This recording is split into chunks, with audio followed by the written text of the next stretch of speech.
recording started before I forget, and then all of you have to remind me that I didn't start the recording. That would be just devastating. So let's see. We'll give it another 30 seconds. Oh, we're a minute after, so let's get started. Well, it's wonderful to be here with all of you today. David is traveling, so I get to fill in and get to be a part of this party that you guys get to have twice a week. So good to see all of your faces.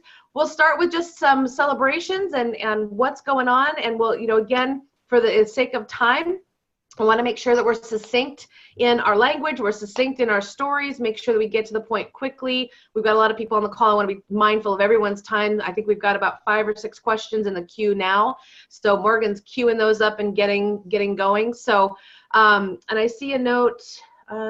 So good. So I'm going to let the notes be handled by Morgan. I'm going to stay focused on you guys. So who would like to start with a celebration, an accomplishment, something that we can all go whoop whoop for?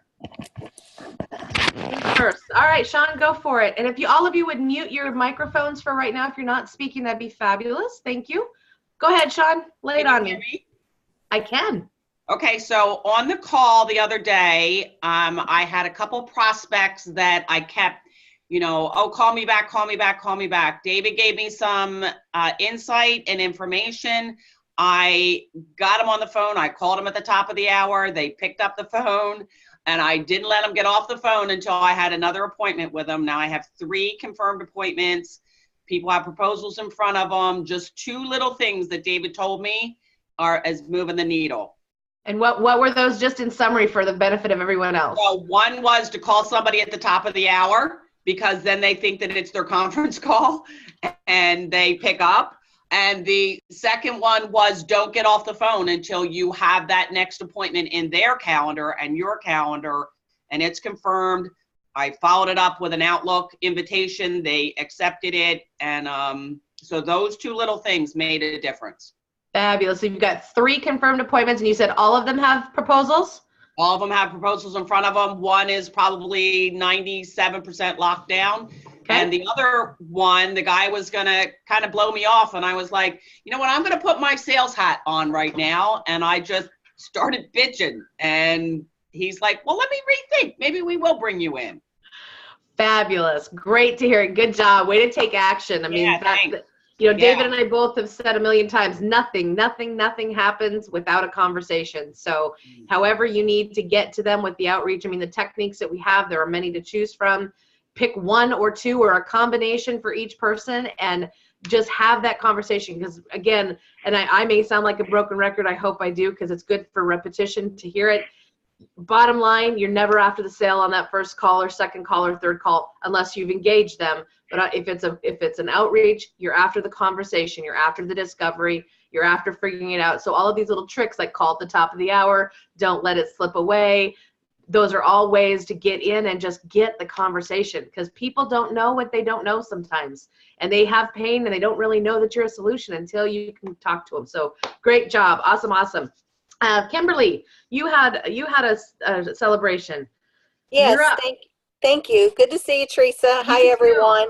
I was just trying to load up onto our Facebook group that yesterday late, I received my graphically designed Why Hire Kimberly. Okay. That Allison and you had helped me on. And, when you see it in design-wise, it's different than when you just see it in content-wise. Yep. So I'm excited about that. And I wanted to hear from you again. Well, I'll save that for the question. So that's my celebration. So now I have my 2 design documents. Fantastic. So you're locked and loaded. Now the only thing left are conversations. So they are, and we've done a lot of research, my assistant and I, and so I have about 6 pages of different, silos of prospects in my world, the legal world. Yeah. And so we are ready to now apply the strategies that I've learned here and that I know. And I'm going to ask a question in the next phase about when you use which document, but I'm happy about the ones that are locked and loaded now. Fabulous. And there's something about knowing that you've got, it should never stop you from outreaching that you don't have documents. At the same time, there is a bit of security knowing that if they should ask, you've got some good stuff to share, and it's positioned and it's pointed in the right direction. Everything you've worked so hard to articulate in the sound bites is now on paper that you can share in a tangible manner. So I totally get it. Thank you. And one thing I would add to that is I had a really very productive strategy call with my webmaster yesterday. I spent the weekend writing about 3,000 words for a piece of my website for the speaker services, and broke it down by target and different services and all. And so he committed to have that done by next Thursday. So now I can with confidence say, refer people to an exact URL, check us out. Here's, the different solutions that we provide to your pain points. So that just reinforces the printed PDFs. Great. And they're each on their own individual. So if you've had a conversation about a particular problem and solution, they've got one thing to look at, not 5. Correct. Perfect. Very good. Very good. Good job. Way to go. Thank you. All right. Let's see who else had a question. Fred. Or not question, celebration. Sorry. Well, I worked with a client yesterday. Excuse me. One of the problems that I've always struggled with is the grocery bag, the shiny objects being too much to too many. And yesterday I was able to obtain a little more clarity on where I want to focus by working with one of my clients on where he should focus. I'm coaching him through a process where he's trying to define his business and his scope of work. And in the process, I'm realizing that it, in fact, is actually helping me to clarify my purpose and to get focused on, just to narrow my focus down to more specifics. Fantastic. So that was a win for me. So what is that area of focus, or at least preliminarily, what is that area of focus? Well, preliminarily, the area of focus is what my offering has to do with, ultimately it has to do with presentation skills as it relates to securing a sale, an investment, a solicitation of a donation or a sponsorship for an organization. And that's always been in my toolbox, but I'm seeing more and more it continues to rise to the focus as what as David would say, the tip of the arrow is. Yeah, absolutely. Well, that's fantastic. And isn't it amazing, guys, when we teach how much we learn? Isn't it amazing when we actually share and teach? We're learning right along with it. And in fact, those principles are rooting even deeper because we're having to think much deeper than just the surface level. And we're having to derive meaning in order to make it clear to the person we're teaching. It's an incredible thing. So I love that, Fred. That's incredible. And so now we can start moving in one direction, getting really focused around the language and the sound bites, and all of that's going to start to come much more easily now that you know what direction. And we'll talk a little bit probably over the course of the next couple of weeks about target market, who specifically needs these, who is it that's making sponsorship, making a call for sponsorships and doing that kind of work. So what companies and where we can kind of niche that a little bit more. So that's great. Awesome. Anything else before I move to the next? Nope, that's it. All right. Great job. Great job. Clarity is a good thing. All right. Nicolle, you had a success.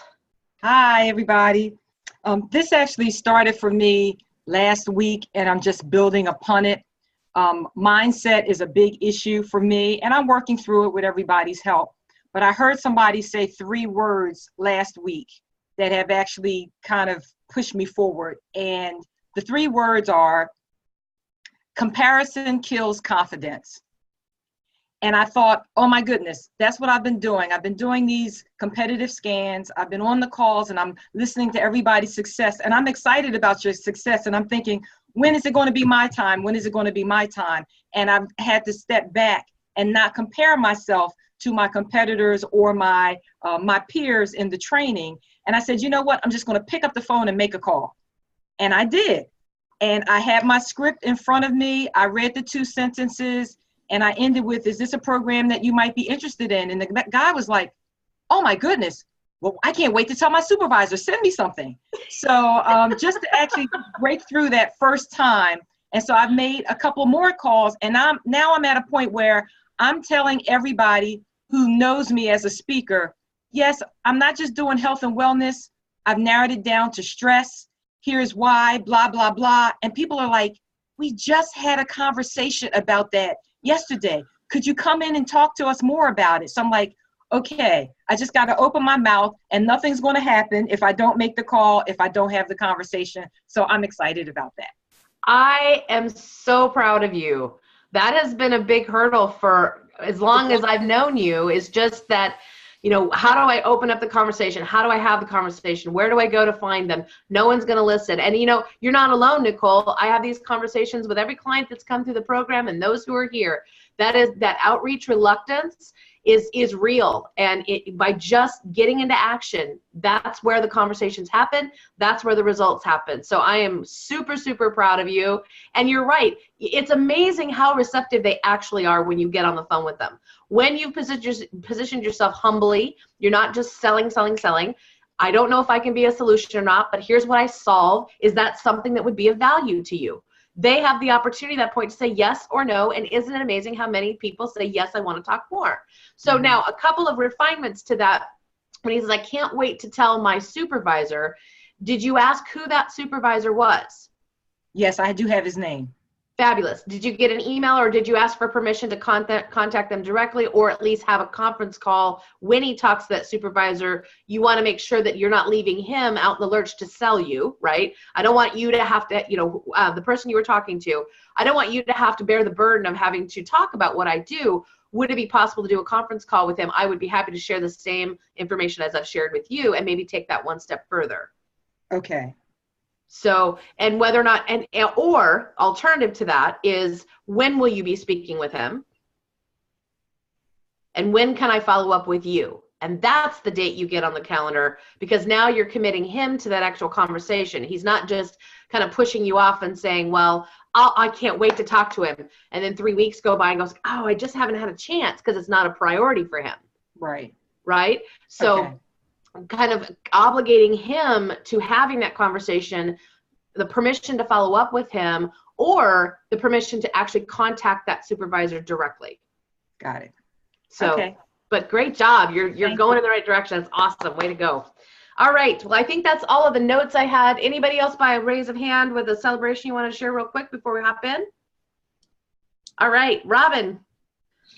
Well, I'm so glad Nicolle said something about how comparison can really be soul crushing, because I am, you know, hip deep in module 2 and doing the competitive scan, and I found a company that does exactly what I want to do, and they just must have a lot of people doing it for them, and it just buried me emotionally at first. And I just thought, there it is. There is what I want in beautiful, complex form. And for a while I just thought, well, maybe I should just give this up. There it is. And I pulled myself out and said, you know what, there could be smaller versions of this that plenty of companies would want, that I can do, that brings my personal expertise. And so it was a little bit of a victory to come out of that and say, okay, I can charge on. I have a potential business here. So let me ask a question. If you think about the world of business, so they're one competitor that does exactly what you do in the world, right? Does McDonald's do almost exactly what Burger King does? Right. Right? They sell hamburgers and French fries and food. They're fast food. Mm-hmm. And they have a drive-through, and they do the very same thing. And there is plenty of business for both. We interchangeably go through both. So does, if you think about the world of business and how many companies exist, how many businesses that are out there, and how many of them are suffering from the problem that you solve, that one company you found is not capable of solving all of it. You only need a handful. Out of the thousands of businesses, you only need maybe 10 a year. I mean, more speaking engagements than that, but consulting contracts, coaching contracts, training contracts, you only need 10 to 12. Priced appropriately, you'll need less than 1% of what exists in the world. So what I love about that is that you found somebody who's doing what you want to do, and they look like they're doing it successfully, at least by all appearances on the outside. But remember, never compare your insides to their outsides, because there could be some slick marketing online that And there are struggling businesses everywhere that look good online, right? So remember that. So I would, and then again, what I would encourage you to do is go back to that resource and say, okay, this is what they're doing. It's exactly what I want to do. What can I do a little differently? Are they interested in results with their programming? Are they as efficient in the upfront assessment process? If you can tell some of that by what they do, and really start figuring out, where can I be different? Yes, it looks like it's the same, but I don't have to do it the same. In fact, that's the purpose of the competitive analysis, is what are they doing and how can I do it just a little bit different to be distinct and differentiated in the marketplace. So great job on pulling yourself out of that. It won't, unfortunately, be the last time that our emotions are crushed. This is like my third dip already. I'm looking forward to the time when I'm a little more even and feeling more confident, because before I started the program, I was so confident. And I know this is the natural course of things, but it is a challenge. You know what, though, while I would love to tell you that there will be an even spot where it never really bothers you anymore, trust me, I after 10 years am still finding people going, oh man, there it is again. And I go, nope, well, no. What are they doing that I'm doing better, different, more efficient? In most of the cases for myself, it has everything to do with my follow-up on results. Most companies don't have things in place and metrics set in advance so they can measure results. So I know that right out of the gate. That's one of my differentiating factors, and I communicate that. So you'll find those things for yourself as well, that it doesn't matter what they're doing. And at the lowest common denominator, you don't need as much business as what you think when you're comparing. Like comparing is like, I'm not going to get any.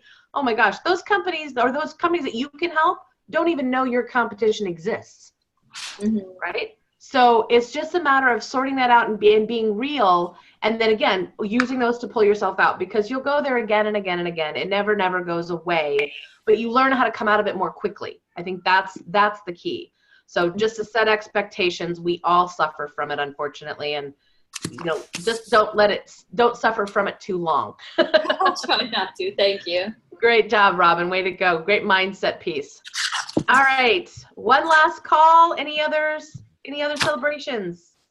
Should I raise a hand, those of you who aren't on camera? All right, let's jump in.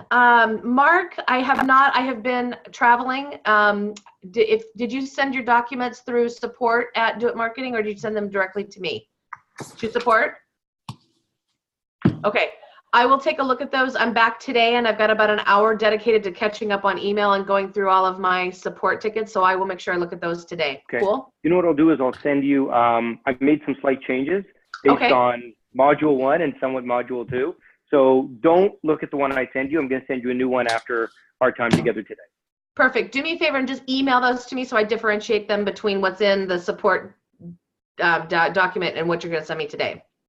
So send it directly to you. Teresa at Do It Marketing, yeah. And then I'll just close that ticket out, and I'll just look at them one-on-one in my email. Okay, thank you. All right. Let's see here. So Shawn, looks like she has the first question. I have a client who is the training manager for a company. She has changed jobs within the same company. I suggest that I introduce myself to the training manager via email. Sue's seeing Bob on Tuesday and says she'll discuss what a good fit I would be for the trip. How should I word that introductory email? Introductory email to Bob? Yes, introductory email to Bob. I've never met Bob before. I know Sue, work with Sue, but I haven't met Bob. So I would have Sue write an email and carbon copy you and Bob in on it and make the handoff. So Bob, if she's willing to do that, by looking at your face, it doesn't sound like that's going to happen. And it's not that she's not willing to do it. I just don't know if I'm going to be able to connect with her between now and Tuesday. And so she's talking to him. I send it. So she's talking to him. She's seeing him on Tuesdays. Yeah. Tuesday. Yeah. And says she'll discuss what a good fit I would be. Yes. I think you have to wait until Sue has had that conversation. You're going to need some confirmation back from her that she's had that conversation, so you can time that email at such a time that he has more context from you. Okay. You know what I'm saying? So I would, if you can, talk to Sue between now. Tuesday as in tomorrow or next Tuesday? No, next Tuesday. Okay. Tomorrow. See, guys, I don't even know what day it is. So, number one, the best possible scenario is, Sue, I need you to write an email. hey, Bob, I want to introduce you to Shawn. Shawn has done this kind of work with us in the past. I'm going to be moving on, and I want to make sure that the two of you are connected. These are the things that I found really valuable in my work with her. I would really strongly recommend you have a conversation and continue that relationship if at all possible. She can fill you in on the details as to what that might look like. Then it's set up. Sue has handed you off. You're not interjecting into the situation. That's best case scenario. Yeah. Secondarily, your introduction email can be pretty much the same thing. Hey, Bob, Sue is going to have, I understand Sue is going to be talking to you on Tuesday. Yeah. If that happened or not, I just wanted to make sure that I was in your inbox. I'd love to set up a quick 10 or 15 minute call to just discuss the kind of work I've done with your company in the past. We've had really great results, as Sue hopefully alluded to in her conversation with you. And I would like to just talk about what it might look like to continue working together, because the value that your company has gotten from our work has been A, B, C, and D. Does that make sense? Yes. So it's all about what you've already done and bringing some specifics to that, and at least acknowledging that Sue should have had a conversation. Now, one of two things could happen. Bob could go, I didn't have a conversation with Sue. I have no idea what you're talking about. And he could call up Sue and go, Sue, what is this chick talking about? Yeah. Or he can just say, I don't care about Sue. She's leaving, and it's my ball game now. I'll decide whether I'm going to work with you or not. And hopefully that's favorable. And he picks up the phone and says, or emails back and said, let's set up a call. Now, from there, if you don't hear anything, you need to confirm with Sue that she talked to Bob. Mm-hmm. And if she hasn't talked to Bob, you have to do the same thing we were talking about just a moment ago. When will you be talking to Bob? Okay.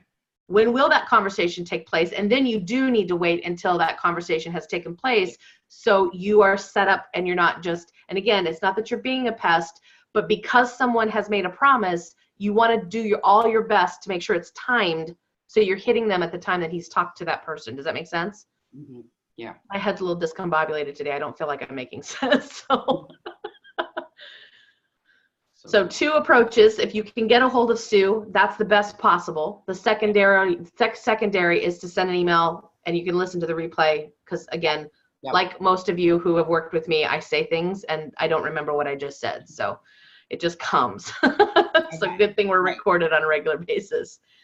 So does that answer the question then, Shawn? Yes, that's very helpful. Thank you. Fabulous. All right.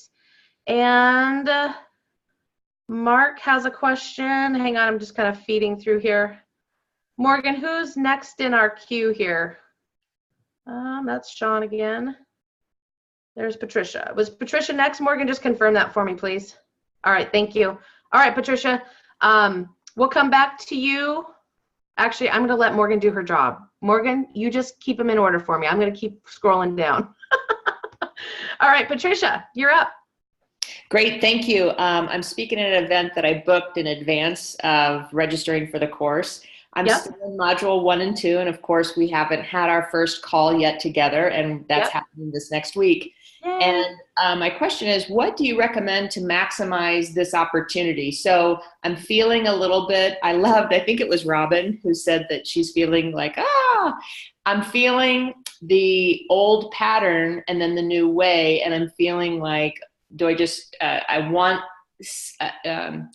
direction in what you see I could do to either have names, maybe book a strategic session, but I don't even know what I don't know at this point based upon what we're going to be speaking about. So from your viewpoint of a 10,000 foot view, is there anything that you would say to build into this and have ready so that then we can maximize this opportunity as we move forward? So tell me a little bit about the event. Is this a multi-day conference? Is it just a meeting and you're coming in for an hour or 90 minutes? Give me a feel for the context. It's 90 minutes. It is for women's entrepreneur and small business owners meeting.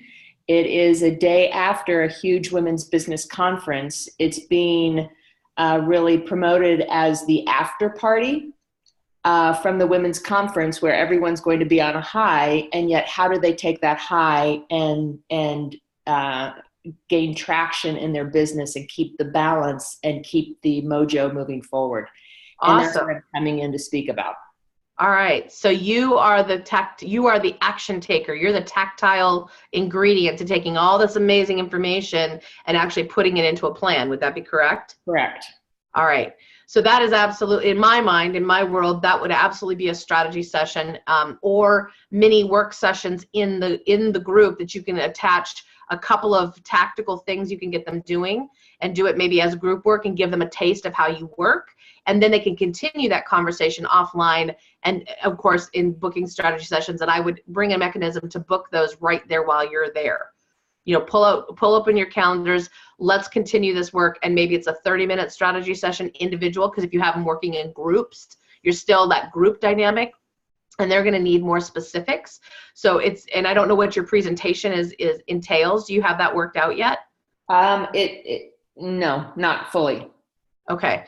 That would be, I would say, and when is this happening? It is in 2 weeks. Woofda, you got some work to do, girlfriend. Yeah. You've probably done similar work. It's just a matter of spinning it and customizing it, That's right? right. That's right. Initially, I was going in to speak about quote unquote time management and how to use your calendar to maximize results. Okay. That was the initial idea before this after party concept. Yeah. You know what I'd like to do, because I want to dig a little deeper, because I think there's some, at the surface level, at the 30,000 foot level, Patricia, it is get their information in the room and offer them a step 1, 2, and 3 application of all that they have listened to. So maybe maybe in the session you're going to have them distill their notes down into the 3 or 4 action items they absolutely know they have to take, and then you help them with that, implement that. And then maybe there's an accountability call in a week or 2 after the event that they can sign up for, that you can go a little bit deeper with them. And then, so tell me, what are your follow-on product offerings at this point? Are you packaged that you would have something to move them into fairly quickly? Or Yes. would this turn into a one-to-one coaching deal? Well, I have a package, but I mostly work one-to-one. I have group and one-to-one. And I haven't gotten a chance to talk to you about pricing. Are you priced appropriately? When speaking with David, I think that he's suggesting maybe I go higher. I think I'm pretty great in the pocket, but he said that I could go even higher, I think. Let's book a one-to-one so we can strategize this specific event. And again, to your point, because I don't have all the details and I don't want to give you advice right now without more details. This is part of the discovery, you guys. Do you notice? I don't have enough information. I can't give her good information right now because I need to know the scope. I need to know her background. I need to know what she wants as outcomes. And we won't have time to do that on today's call, clearly. But this is essentially what you should be doing with every one of your clients. It's that question asking and discovery, because, again, I can give her some 30,000 foot, like get names, book something after the event, and move them into a package, or move them into some sort of engagement. But what that needs to be, I need more details before I can adequately give her good, sensible information that she can take action on. So again, what I just did with Patricia is exactly what you guys need to be doing with your clients. And going in and selling to them right out of the gate makes no sense if you don't have all the details and the pain points. So again, Patricia, you should have in your email my it's just meetme.so/SPF-coach. Yes. Did you get all that? I think I have it in my email, yes. Yeah, just click that. I should have some time next week, early next week, and do it, let me look here. I think Monday I have some openings. So let's get you on the calendar as soon as possible so we can get you going in the right direction. But I do want to dive a little bit deeper than what we can have time on today's call.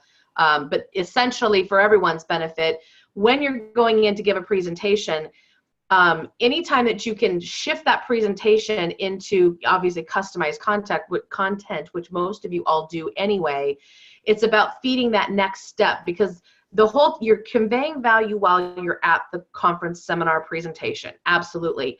But if you are smart and strategic, you're also placing opportunities to go deeper and suggesting that in your actual content. Because as you know, most conferences, most organizations don't let you sell from stage. So you need to be crafty about how it is that you suggest that you do deeper work, and then be very specific about what that work needs to look like on the back side. Is that coaching? Is it consulting? Is it more group coaching? Is it accountability? Is it results? And I love the fact they're doing this little after party. That's a great concept, because how many times have we all been to seminars and we have all these amazing ideas and we go home with a binder and then it sits on a shelf for the rest of its life, right? And we go, oh, that was great information. I picked up a few tidbits, but I'm back into the fray and I have no idea how to apply them. So I think that's a place, Patricia, you could play a really critical role in getting them to take action on all these amazing ideas. So, and also I have some thoughts about really building some great synergy between the people, the presenters that gave that content. So we'll talk about that as well. Great, so just thank you. Some networking I think you might be able to do to spin off of that as well. Perfect, thank you. Appreciate You're you. welcome. Speak with you Monday. Mm-hmm. Fabulous. All right, who do I,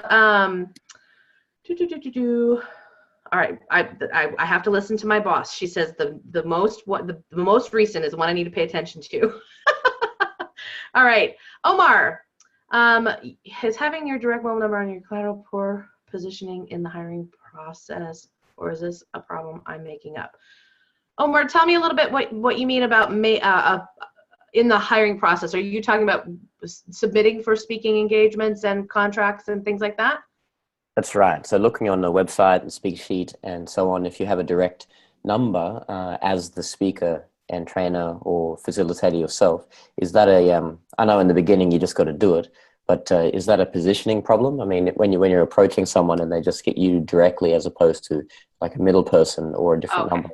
Yeah. Gotcha. It's not a problem with positioning. I mean, those people who have a booking assistant or an executive assistant can sometimes feel like a bigger company, but there are a lot of companies that don't want to work with bigger companies. And if they can get a hold of you directly, then that's the best course of action. When you say, is this a problem? Tell me a little bit about what you think that conveys. What's the problem you think that exists? I was just wondering if there was a standard protocol that when companies would go through the hiring process, if it would just look bad in the eyes of the person, of the decision maker, that's all. So I don't know if it is a problem. I thought maybe it might just be in my head. So I was just wondering if you could give some, It's all in your head, Omar. It's always all in your head. It's in my head. It's in Susan's head. It's in Kip's head. No, the answer to that question is no, it's not unprofessional. I have a Google number because I work from home, right? And I have a cell phone, and I've created a Google number that I label office number. The number rings to the same number, rings to my cell, but it looks like I have an office number, so it makes them feel like I'm a little bit more than just a cell phone solopreneur. I don't have anyone, however, answering my calls. I answer my calls directly, and I've never had a problem with someone saying to me, oh, this feels unprofessional. So I think that is a problem that maybe you're constructing in your head, so I would give you permission to just let that go. That at the same time, cell phones are direct access. Now, you don't have to label it cell. You can just say, this is my phone number, right? If you want to say cell, sometimes people like to know that they've gotten your cell phone number because that's personal access versus business access, and maybe they get voicemail on the office number, but they can always reach you direct on your cell. So I've always found putting an office number and a cell phone number gives them options. They never have to know how those calls are routed. That said, if I have an office number and I have a ton of speaker sheets or some collateral or website that I put together, and I get an assistant, and I have in the past had a helper come in for certain campaigns where I can give them that number and I can keep my cell phone number. So if you decide to get an assistant at some future point, you can allocate that second number, which is just a free Google number or whatever, and then you can direct that to them instead of directing it to your cell phone. So it's totally up to you. I think for the time being, you're fine with just your cell phone and just call it your phone number. It's just phone, email, website. That's how you contact you. Yep, sounds good. I know the event managers love the personal contact. It was just the decision makers that I wasn't sure. So, some organizations. Well, here's what I'll say about that. If you've had a great conversation and you've established value, and you've won their rapport and respect, they don't care what number they're calling you on. Bottom line, they just want to do work with you because you've presented yourself in such a way that you're a compelling solution to a pervasive problem. Thank you. Cool. All right. Fred, accepted an invitation to be a luncheon keynote speaker at a regional Texas conference, 75 corporate meeting planners, 75 vendors who serve. How do I best maximize the opportunity to produce follow-up conversations with those in attendance? But 70% of meeting planners work for the corporations for which they set up meetings. Okay, so these are more organizationally based planners. Well, they're organizationally based. Yeah, they work for the corporations for whom they are planning meetings. At least 75% are, and the other 25% are meeting planners in general, just freelance meeting. Third party companies that have come in to do the planning. Yeah, and Okay. and the other half of the audience is going to be the providers, the hotels that connect with the meeting planners, the DMCs, the transportation companies, the tour operators, etc. Okay. And I will have them for an hour and a half at lunch, and it's a very intensive interaction that's set up. It's almost like speed dating, where the meeting planners get together with the vendors for one-on-ones. And it's similar to IMEX, if any of you are familiar with IMEX, that's held in Las Vegas every year. So, except it's on a smaller regional scale. So what I wanted, of course, I will have access to everyone's contact information as the keynote speaker for afterwards. However, what I'm interested in is from the platform, so to speak. Is there a best way to initiate an engagement with those who are interested? Would it be something like, text a word to this number? In other words, do a text message engagement that starts a conversation? You can. I'll tell you from my experience, the texting never gets great engagement. They just, again, because they're typically in listening mode, phones are put away, tablets are maybe taking notes on, but they're put away, or they're not connected to the internet or whatever. I mean, I just have never had good results from text this word. And I've put some pretty compelling offers on the backside, and I get maybe out of 100 people, maybe 10 or 15 opt-ins, which is not really worth the time or the effort to set it up. That's me personally. I know that there are speakers who do Kiwi Live and do some interactive kinds of things on Kiwi Live. I think it's kiwilive.com. I can get the link for you. Engaging the audience and getting them to self-identify through means that are not necessarily an opt-in are really great ways. So, and I know with Kiwi Live as one option, there's other software too, but getting them to take polls, and so when they initiate and they are on their devices and you can get them to engage. How many people in the audience? Is it 75? There'll be there'll be 150. 150, okay. 75 of those are meeting planners. Okay. Now, I mean, the other half are games. Right. And so, and you're not going to really be, it's an audience of 150. You're not necessarily going to go, okay, all the meeting planners in the room do this, but all the rest of you forget it. That's not going to work. So again, having your collateral, having a handout piece that is an exercise that is part of your presentation, that has your contact information at the bottom, and maybe there's a piece they can tear off that if they'd like to have a conversation with you about other training options or other opportunities, or it's a strategy call, again, just getting the conversation, they can tear off the bottom half and hand that in. Or, but the sheet that you give them needs to be interactive. So if it's a Kiwi Live and it's electronic, or it's a printed sheet, do you know if the conference is going to let you give out any kind of a collateral piece? Yes, they will. Okay, perfect. So make that an exercise, and not a booklet of 15 pages, but maybe a front and a back to a single sheet of paper that has some exercises, some thinking models, whatever it is that you're presenting, how you're presenting that information. Have them get engaged through that worksheet. Or it's a checklist and it's an action-taking list from your presentation and your content for them to use once they get back in their office. So maybe it's a self-assessment. You talked about this on stage. Hey, I've put it in your bags, I've put on your seat, however it's delivered. Or the conference associate is handing out a sheet of paper. I want you to take this back to your offices, and within the next 24 hours after the conference, I want you to whatever it is. And I've seen assessments where they've done hey, how are you doing on these levels? Where do you grade yourself on these kinds of contingencies? And I've seen, hey, take a look at your marketing and just do a self-assessment, grade yourself.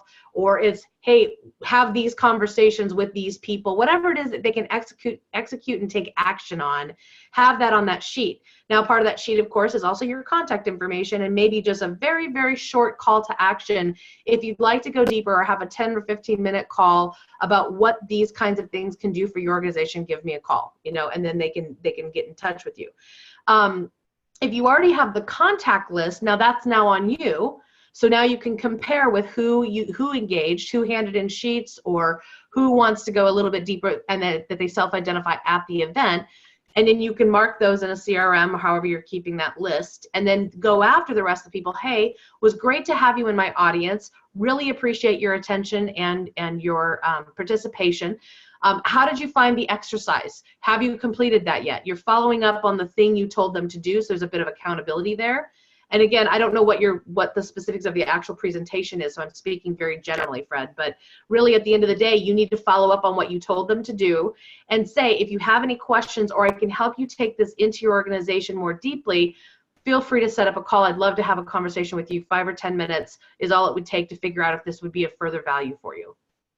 And I'm absolutely confident you could have those conversations like clockwork. Okay. All right. And there's also networking opportunities at this forum where I'll be able to interact with them in the evening after the day.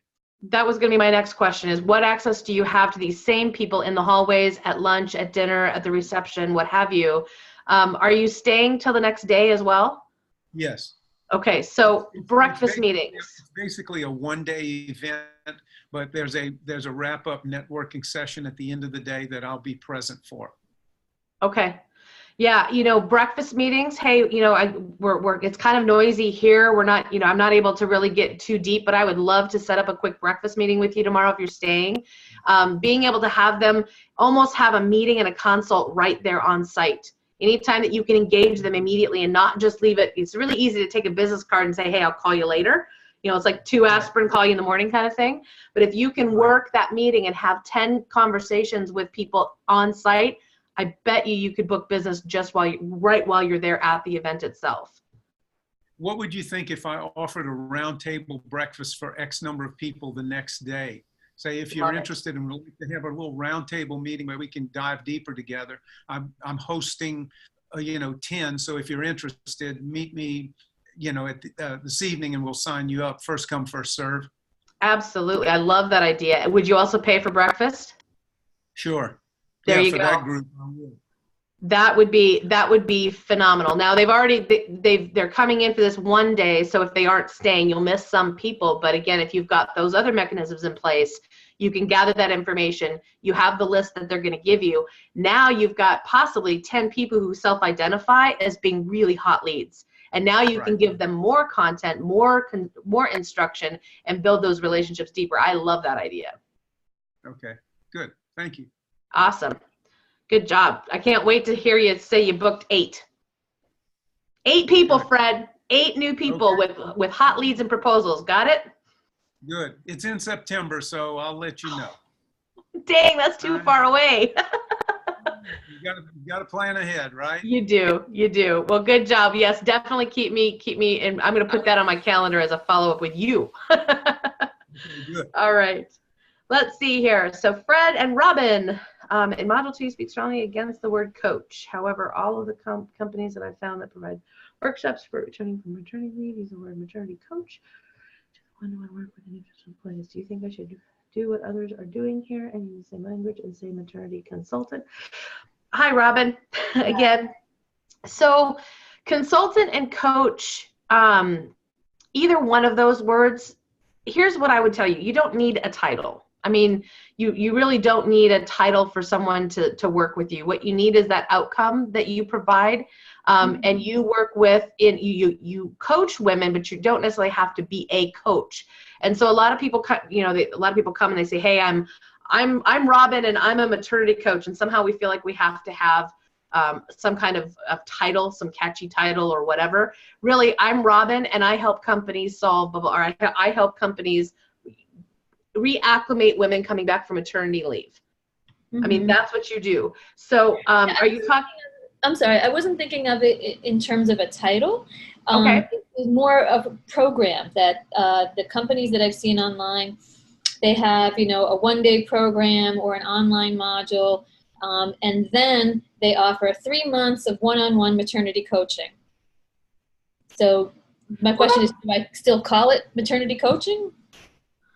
Well, if it's one-to-one and it's coaching, I think you call it what it is. In your programs, I think it's a little different than saying, you know, it's a title. And I was thinking, just reading your question quickly, it was a title. You could also, so what else happens in the one-to-one engagement when you're on the phone with them? Mm-hmm. What happens besides coaching? That's what you do. What do they get in those interactions with you? They get to plan, they get to strategize, they get to talk about how to regulate their emotions, how to do logistics, how to find a nanny, all that good stuff. So they get how many of those in the session or in a package? 6 weeks. So 1 hour, 6 weeks, every week for 6 weeks. So 6 weeks, 1 hour a week of strategy sessions. Okay. So you're strategizing, because essentially you just said they're strategizing. Maybe they're clarity sessions. Maybe they're, you know, you can call them anything that you want. And I think where we say stay away from consultant and coaching is because, again, that's what we do. And it takes us away from that client-centric outcome language. I see now. Okay. So it's not necessarily what you do, it's what they get when you do what you do. Mm-hmm. Can I get a freebie? Can I ask another question? Absolutely. In my research, one of the things, because it logistically, I have been struggling with how to get the women after they have their baby to attend anything because they're taking care of a new baby. And I see that some of these other companies have online webinars, e-courses, and that, you know, feels big to me to try to figure out how to do one of those and how much it costs and how much effort is involved in making, you know, what would otherwise be a half-day workshop into an e-course. How big is that and how much would it cost me about? How big is that? Such a subjective term. I know. If you have absolutely no digital acumen whatsoever, you're going to have to hire someone to put it together, other than if you do them live. So if you sign up for Zoom, like we're using here, or WebEx or GoToMeeting, it's a matter of emailing people a link, having them join, and you deliver, just like we're delivering here. That's not big. That's super easy. If you're looking for curriculum to be put online and you're wanting to videotape that as a pre-recorded, like our modules are, that's a bigger endeavor. You've got to plan the curriculum, you've got to record it and get someone to quality that can produce it with quality, and then you need someone to help you put them up on like Kajabi, like our platform, that is a monthly fee that you pay to subscribe to host everything there. There's lots of platforms to choose from that aren't as spendy, but Kajabi is very, very stable and very dependable, so it's a good one. So I would say that's the larger side of the big. But if you want to do live group coaching or group strategy sessions and be able to deliver your curriculum in live time, you certainly can do it on Zoom. Now, if you want to take one of those recordings and make it part of your curriculum, which a lot of people have done that as well, they've done a webinar, they've had live people on the call, they record it, and then they put it up into a portal and go, you paid, you know, $4,000 for this series of webinars, just as long as they're quality and you've gone through and they speak well of your brand and they're delivered professionally and you cover the content, they certainly could be repurposed. So you do them live once or twice, maybe to get the content down, and then you record them and put them up in a portal, and that's your course. So kind of that's the small, medium, large of it. Does that make sense? It does. I mean, I have to admit, I think the best product for new mothers would be something they could watch when it's good for them. I agree wholeheartly. How soon after they've had the baby do you tend to work with them? Is it within a couple of months or a couple of weeks? 1 month postpartum and on. Okay. All right. Because yes, they're still on maternity leave when you're wanting to talk with them. They're not even back to work yet. Right. So part of it is, you know, kind of them helping them cope with what's going on there at home, but helping them plan for the return. Right. So I would say an online interface versus a live event or a live meeting. And I would imagine, correct me if I'm wrong, you're not going to have that many mothers from one company at a time. They're going to be from a multitude of companies when you're working with them, right? Right, which even is more reason to have it be something they can access. Yeah, because otherwise you're going to be running around the country to talk with two moms right. at one company, right? And that doesn't leverage, that doesn't scale very well. So I would say the online version and doing, again, I would get started by just doing a couple of lives. And Zoom is very, very accessible. So you just, you take your and it's maybe a weekly thing that you log on live. Just, I mean, it's literally what we do. We log on live twice a week. We're here, and it wouldn't be a Q&A for you. You'd be actually doing some teaching and some exercises. So you would just, all you would just need is a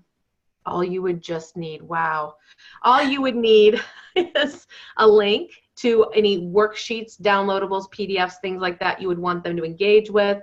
That can be put on the website fairly easily.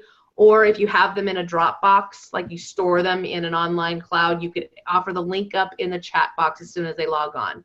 So I'm just thinking in terms of as simple as possible, and then moving you into some of these other phases where you could put them up on a platform a little more formally.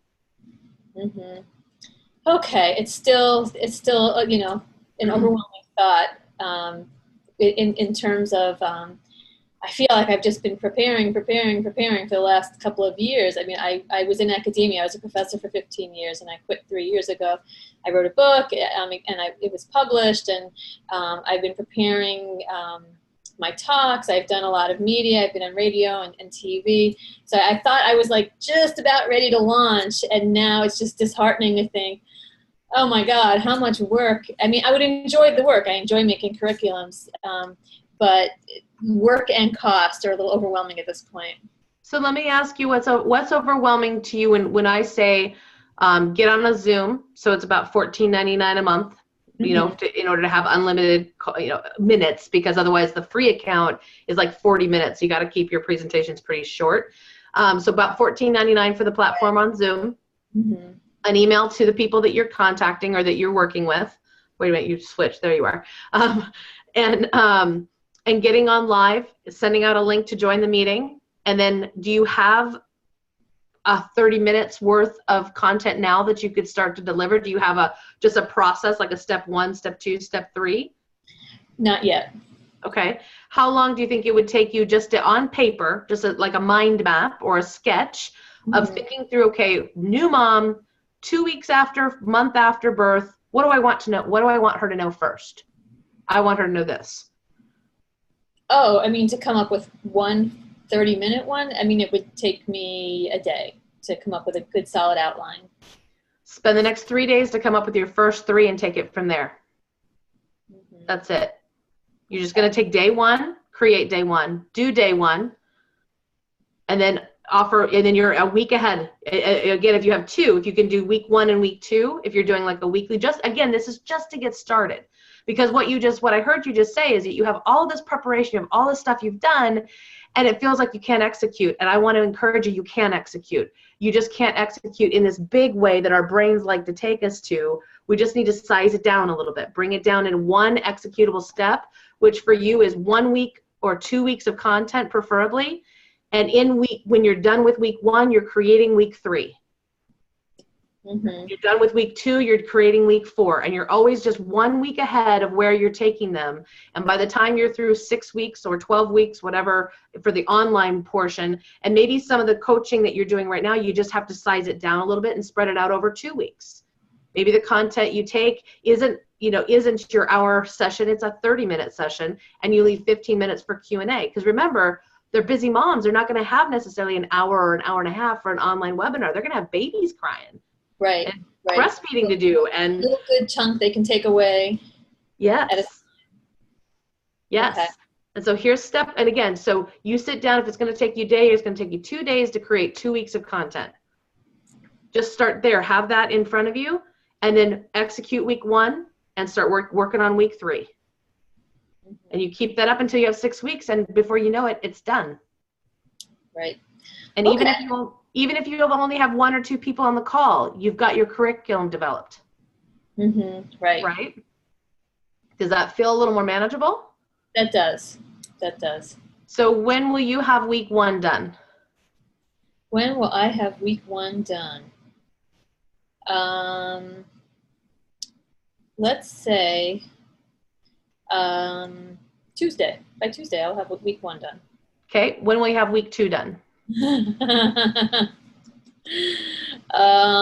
Well, Passover is coming. That's okay. Work with it. That's okay. Just, you know what? I would really like to have week 2 done by Friday. By Friday next week? Yep. Just So I'm going to push myself a little bit. Okay, so the 30th, I will look for an email or a text or a smoke signal from you that says, I got it done. Okay. And if I haven't heard from you, I'm going to bug you. Okay. All right. Fair? Thank you. Okay. All right, cool. Week 1 and 2 are going to be done, and we'll take the next step after that. We'll talk through, we'll schedule a 1-to-1, and we'll talk about how to actually execute the thing. Mm-hmm. Okay. Awesome. Right. Awesome. Thanks, dear. All right, we have, and there's some comments in the chat for you, Robyn. There's some people offering some great advice, so be sure to check that out. Jennifer. Are you on camera today? No, because I realized that the way I had it set up, I was sticking my fingers over the screen all the time to look at chat. So I'm watching on screen, but not live. Gotcha. All right. So you are looking for AIR conversations, target markets, doctors and practice managers. It seems like their presence on LinkedIn and social media is limited. Any suggestions for alternative ways to identify? I'm going to let you tell me about number 4 so I don't have to read out loud to everybody. So AIR conversations, talk to me about your activities so far. What have you been doing and how many calls? What's the scope of the attempt to get AIR conversations? So I was trying to research on LinkedIn to find the right people that I wanted to talk to, and I'm running into some barriers with that. So the way that I have approached it is I'm nagging friends that are friends with doctors and trying to get connections. So I did have one successful, and I had an interview this morning, but I'm also writing a book. So some of it's getting a little bit blurred of I'm trying to use the interviews for both. And as part of my follow-up in that conversation, I asked this particular doctor, is there anybody else that you could recommend that I would talk to? So I'm trying to use that connection thing, but my concern is a lot of it was about using social media and LinkedIn in particular, and I'm not finding that people are there. So if I'm hearing so you've been following up a managers lot. Don't let you talk to doctors is the other thing that I've been told, is that if you call offices, so maybe part of it is I just haven't made the phone calls, and I need to do the phone calls and truly test that to see if I really will get the dragon. 100%. Now, my gut feel is they're probably not wrong. I mean, pharmaceutical reps have stopped calling on doctors because it's hard to get in. Now, doctors can see them coming from a mile away because they're selling them something, right? So if you're prefacing this call correctly and you have the right value proposition out front, I think you stand a much better chance of getting together with the practice manager first, maybe before the doctor. But again, getting in and making those calls and proving for yourself that what you've been told is true, the only way to test that is to actually get the calls. And I wouldn't say 3 or 4 calls, I would say 30 to 40 calls, if not more.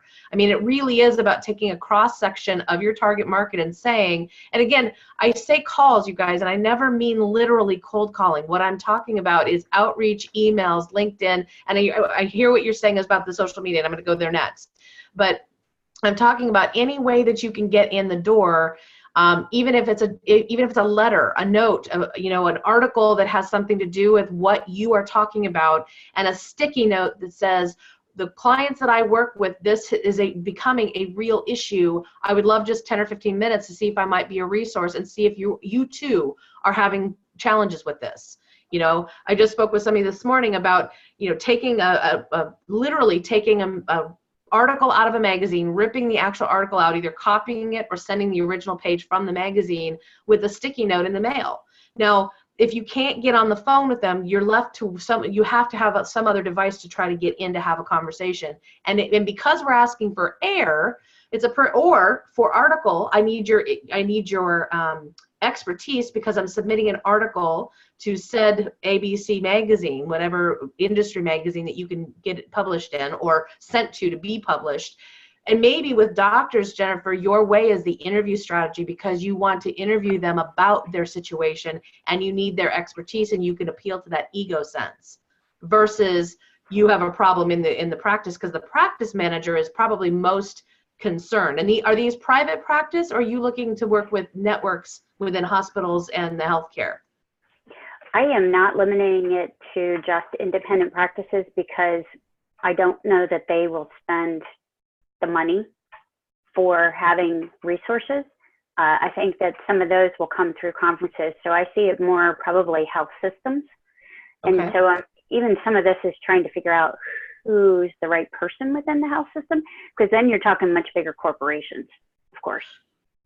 Right. Because I know one of our last conversations, we were talking about the value proposition and what the actual outcome is that they get. Where did you settle on that? So it keeps spinning and morphing. And part of, I posted on Facebook was I was actually having trouble with the value prop. And so some of that I'm still working on. I'll just put it that way. One of the things that I had come up with was within healthcare, there's a thing called value-based care. It is the big push right now. And so I was trying to do a spin on that of saying that, see, I don't even have it down. I help healthcare organizations maximize revenue and profits by breaking down barriers to great patient care. It feels a little non-specific at this point, the way you just read it. So what are the barriers? And again, we may not get to an end result, but the specific barriers to great patient care, what are those? Do you have a sense of that? Yes, it is physician or nurse staff burnout. It is administrative burden. It is people that can't get along, whether it's between staff or between that and the difficult patient. It's lack of leadership. It's disengaged staff, lack of customer service, trouble finding and keeping good employees, patient satisfaction scores. That's my, here's the barriers and the problems that I solve. Don't use those words. That's your secret sauce right there. That's what they'll understand. That's their symptoms. So anytime that you're talking about, and again, when we said the value prop, even if you just stuck with nurse and doctor burnout, that's a big problem in the industry right now. And I just had a conversation actually day before yesterday about this. And again, they're being graded with this new this new way of patient care and customer service, and they've got grades and they don't get funding. They don't get Medicaid or I think it's Medicare funding unless they hit a certain grade. So if they're burning out and they're not giving great patient care, that's the concern for them. And so that's where you need to enter into the marketplace. That's where you need to enter into the conversation. I help eliminate that. I help increase those scores, and I eliminate or help to eliminate burnout. That's specific and very clearly understood by their industry. So when you said in the second part, you said you're having problems finding journals and magazines. How many magazines have you found and contacted and know they don't take outside submissions? So I went out, I was doing research yesterday, and there are some that I track because I've been in the industry for a long time. Yep. And I probably went through at least 8 different sources, and some I've emailed because it wasn't clear. Some they flat out had it on their website that they don't accept outside submissions. And I'm still trying to dig a little bit more on that one, but I didn't know if there was anywhere. And I thought that somebody had posted something about a place to go look for trade journals, and I couldn't remember where it was, but there was somewhere that listed. Tradepub.com. Tradepub.com. Great. So I will go back out there and do some more research. It's a little intimidating too, because some of this is all what doctors are writing, and I don't think where I need to be. Right. So I just did a search I said nursing magazines or nurse magazine. And there's American Journal of Nursing, American Nurse Today, Nursing 2008 magazine, Nursing Made Incredibly Easy. It looks like a book. Nursing 2017 magazine. Not sure what that. I mean, again, I just did a search, just rough. If you know, there's also 50 plus top journals. NursingCenter.com. Subscribe to our digital nursing mag, nurse.com. So I just started with nursing, and so again, because you're talking about burnout of nurse and patient care, that might be, there's like a ton. I would say do a search for nurse and doctor magazine, and doctor magazines. I would assume that a lot of doctors are writing for them, but there's got to be a few that they're not. That there's more business, maybe a business journal or a business magazine for the health practice for doctors. Yeah, and that's actually geared more to the practice manager, which is what I'm finding. But then I've also found, and this is actually, I think, probably a really positive, is that there are specific groups and journals for every single specialty. So right. I think that there's actually a wide net that I could go after. It was a little depressing yesterday of feeling like I was getting somewhere, but then hitting a couple of major, the kind of those barriers. So really, I probably should just ask, what was the tradepub.com was really my question. Well, tradepub.com, but go check out these nurse magazines. There's like a ton of them. Yeah, I will. One search, nurse magazine was my search term, and like not every one of these are going to be perfect for you, but again, if we can find even 5, that's 5 articles and possibly 10 articles or 25. Yeah, I was trying to get to the 10 by 10. Yeah, yep. Yeah, so 10, 10, 10, and then you can just cross-pollinate those. And again, then you're not asking for a sale, you're asking for an interview, which again appeals to the ego set, and you might get some doctors on the phone. Okay. And so that one sentence where you're saying that it's not specific enough that for barriers to great patient care, do you think it's better to narrow in on a particular topic when your topic's actually broader? So for burnout, that might be a way of getting a foot in the door and getting their attention, but that's not the only thing that I would address. Right.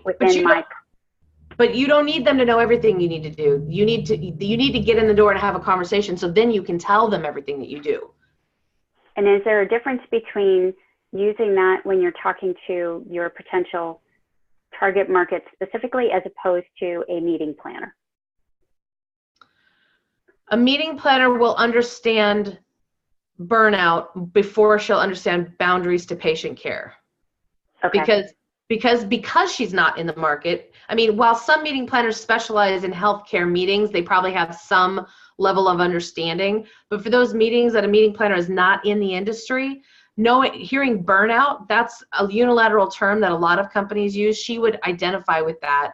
And as an association executive or someone who has a membership that she's serving, she would have some level of understanding of that is a real problem and that you address a real problem of her membership. So boundaries to patient care is general enough that it could be anything, and I don't know what it is, so it's not specific enough.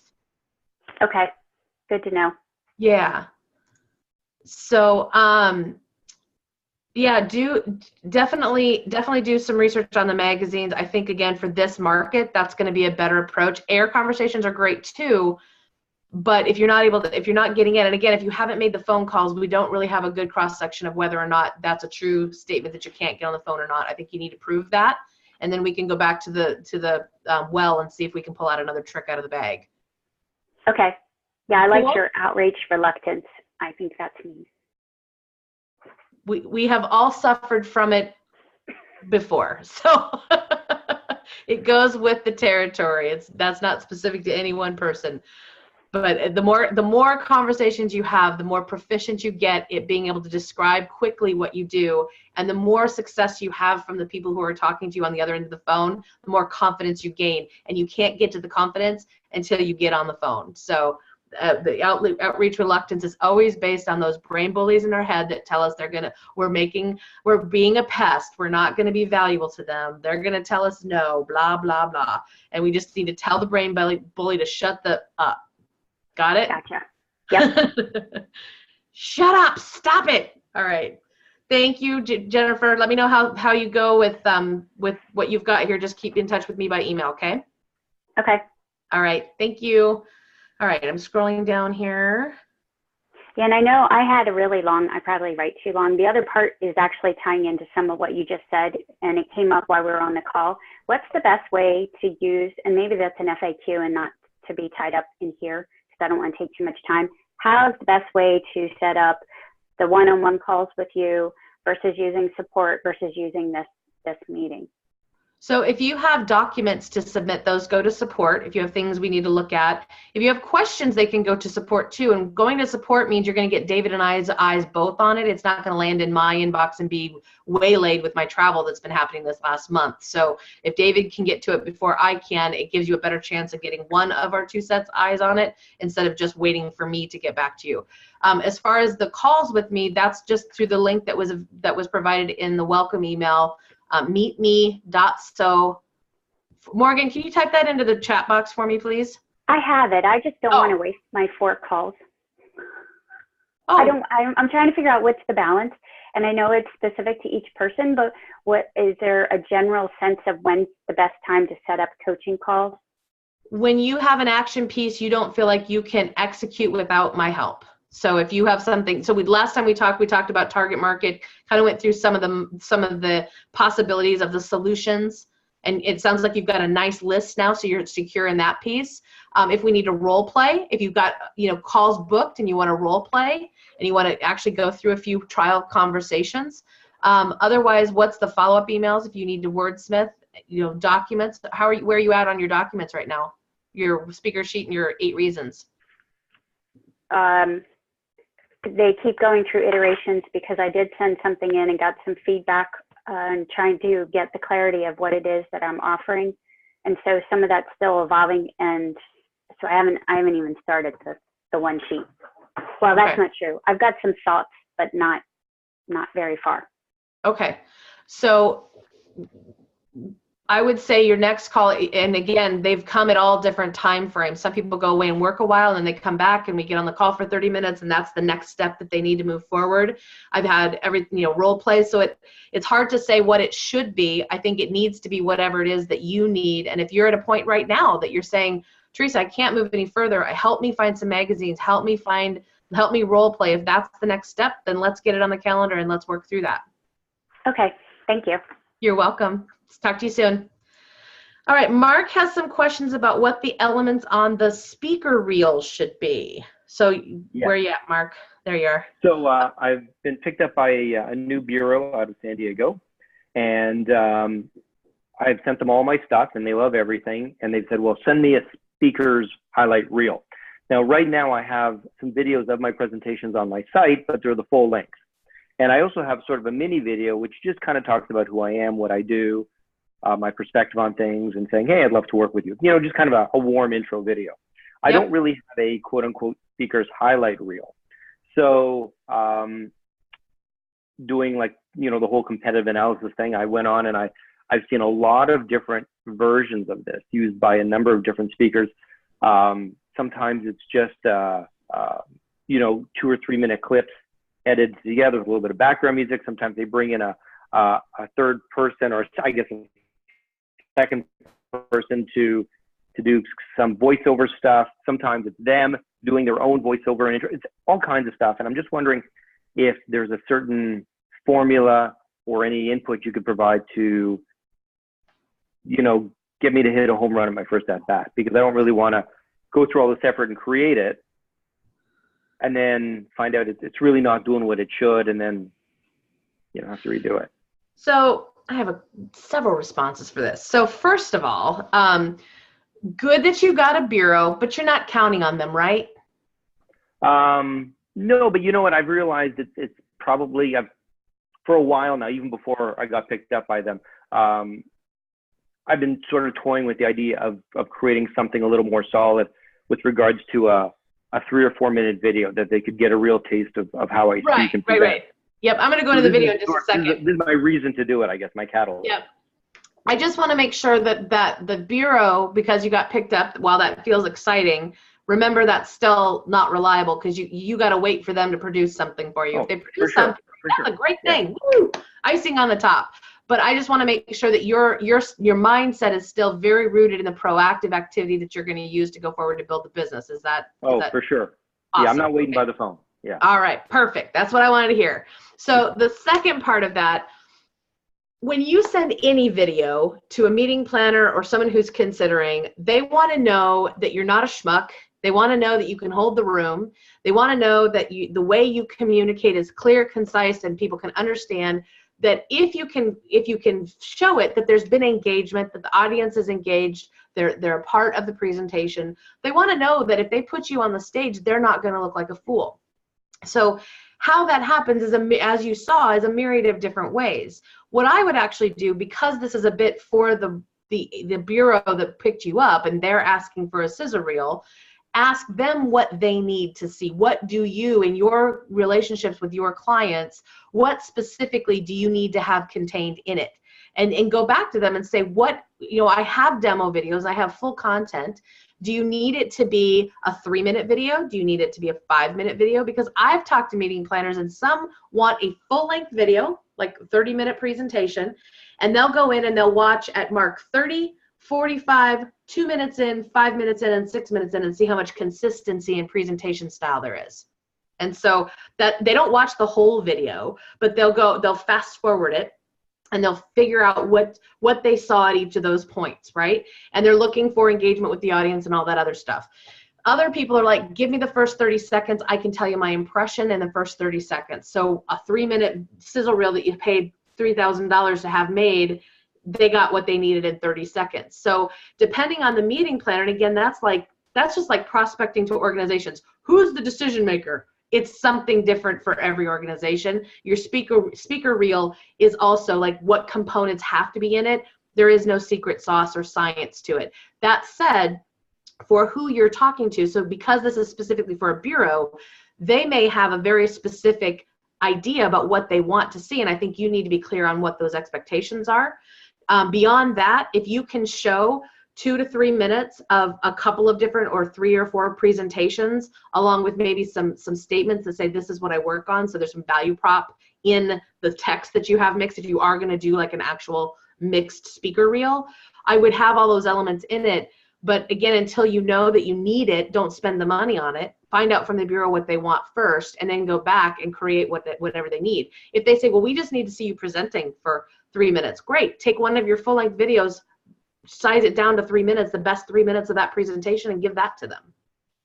Well, I was kind of hoping to make one and use it for not only myself and them, and kind of get a lot of mileage out of it. So I wanted to do a little bit of a one-size-fits-all, where I come at it from a value proposition, but also the whole, yes, I can walk and chew gum at the same time. Yes, I won't drop an F-bomb on stage, all that kind of stuff. So right. I wanted to kind of create a little bit of everything. And what I did ask the bureau what they wanted, and they said, proof that I can talk. Those were their words. There you go. Kind of leaves it wide open. Yeah. I wanted to know, do you like the idea of when, there'd be, let's say, a female background voice talking about me with scenes of me doing stuff, and then the speaking clips would come in? Or do you think I should do an intro myself and then it goes to the clips? I mean, there's so many different, and I've seen ones that use the same formula, and some will be good and some will be awful. And I've seen ones that veer from the formula, and some are good and some are awful. Right. I haven't seen, and there's so many formulas and so many combinations, and some work and some don't. And I haven't seen a correlation between a certain formula and the success or quality of that video. Because there is none. Yeah. So I know, and that because there is none. Tell me that. I was hoping you were going to give me a magic formula. Man, it would be great if I could give magic formulas around here. I mean, I think we have a few insights that help guide decisions a little better, but we definitely don't have secret sauce magic, voodoo magic that makes things work. I would say what appeals to me if I were a meeting planner is not having a voiceover that's not yours, having even an interview style in between some clips that talks about your passion for what you do, why are you committed to this, why do you get the results you get, and having someone interview you to have little 30-second, 60-second sound bites of some of the results you've had, mixed with your live speaking, mixed with some testimonials. that seems to be a pretty good combination. And then you have to hire a professional video graphics person to mix it all together to make it look good. And it just has to be stellar and professional and done well. And that requires a good videographer, a good editor, and a good producer. And I will say there is a difference between an editor and a producer. Producers see storylines. Producers take what you have, hear what you're saying, and construct a story and a thread that follows through the whole video. And of course, when you're going from soundbite to soundbite to soundbite, along with interview pieces in the middle and maybe some graphics flying around, a producer can see that. An editor says, what do you want done? And you are building up your storyboard. And if you're not good at storyboarding, you'll get a shit video. And ask me. Because I have one. So at the end of the day, you've got to make sure that you have someone you're working with who can see the story if you're not able to storyboard it yourself. Yep. Okay. All right. So it's just finding the right combination of the ingredients and. Well, I mean, you'll know when it's done, kind of thing, I guess. I think a producer could help you. Someone who produces videos and produces stories. Could take a look at your footage. You could verbalize to them, here's what I want to convey. Here's what I want people to feel after they have watched this video. Because at the end of the day, you need them to know the outcomes you produce, right? That's the outcome. Yeah. Yep. So get with a producer to say, here's what I need them to know when they walk away from watching this 2 or 3 minutes worth of video coverage and whatever we put in between with the fancy graphics and music or whatever, I need them to feel this, think this, and do this. Did you get that? That was pretty good. Yep, I got it. Feel this, think this, and do this. When the do this, of course, is the call to action. Call me, I'm your next speaker. Yep.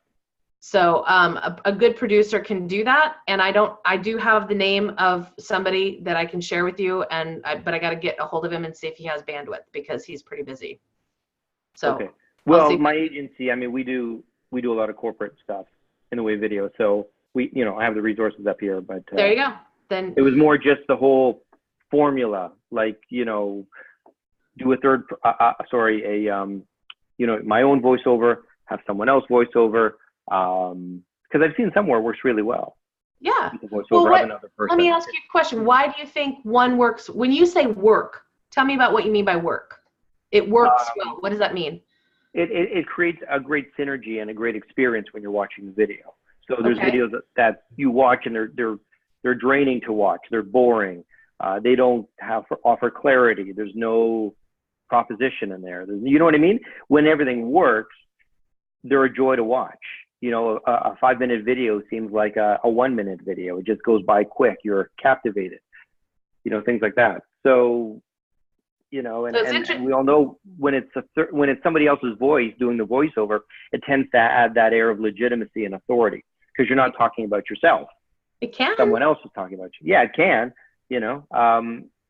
but again, talking with your own voice adds more, makes it more authentic.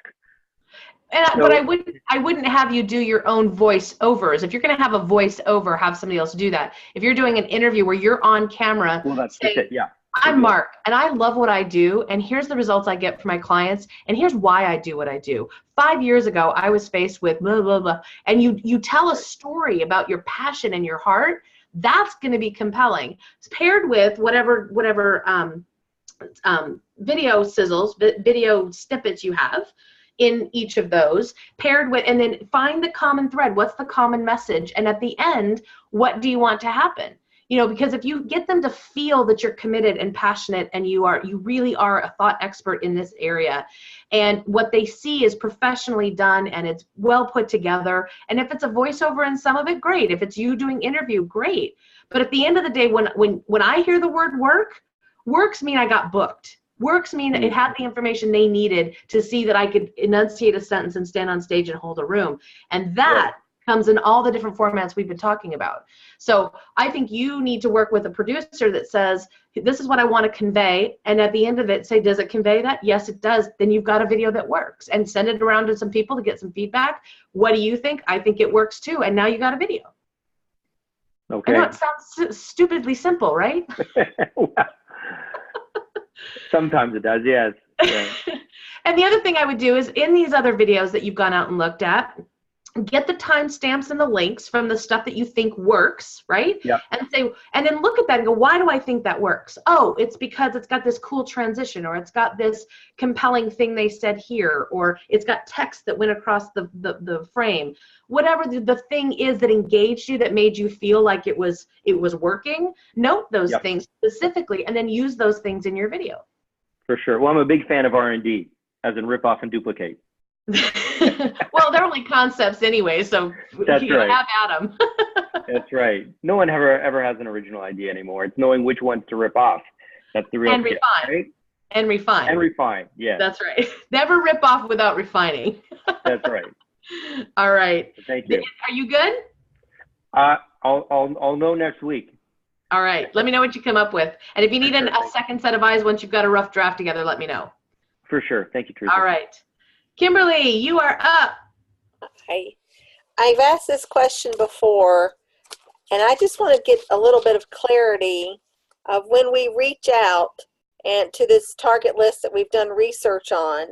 I've reached out to a number of LinkedIn connections that are smack dab in my target audience, and use the template with some variations that David has given us.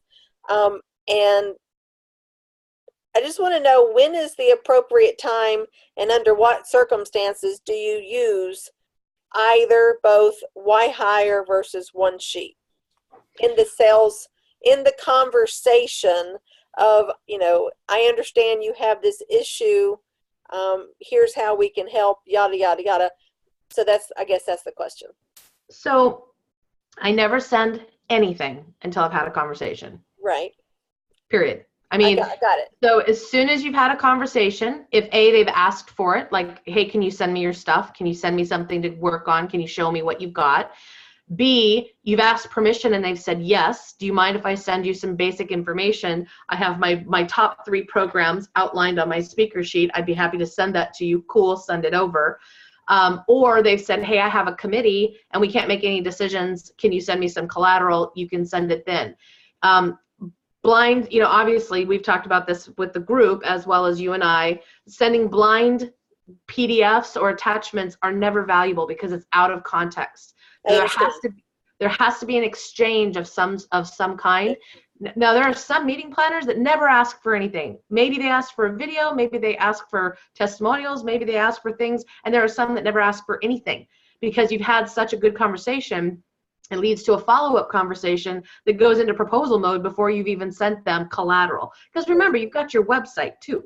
So there's a ton of stuff. I've got tons of stuff on the website. Well, but I'm just saying, when do you use one over the other? And is there a singular purpose for a why hire versus a singular purpose for a one sheet? I guess that's my fundamental question.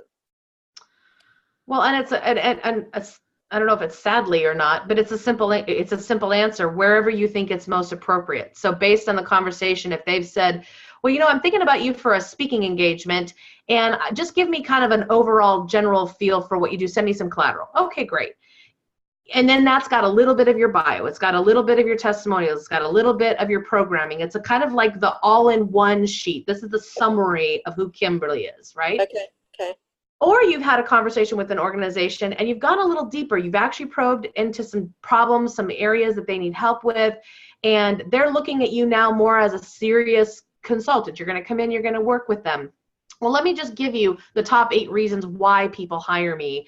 And probably at that point, you're sending some sort of program sheet or some sort of summary of the kind of work you would do for them. I call it a talk doc. It's basically, we're talking about what we could do together. We're envisioning and co-creating this solution. Right. And by the way, here are the 8 reasons why people have hired me to do this in the past. So it's a more of a, now you can also, if somebody says, send me your stuff, send them both. Send them a speaker sheet and the 8 reasons, because you don't have, like I said, on the speaker sheet itself, you have a truncated or a more succinct version of a couple of bullet points from your 8 reasons, but they don't get the full scope unless they get the whole document. Right. So send them both together and then they're complementary. Right. So I would, and again, it has,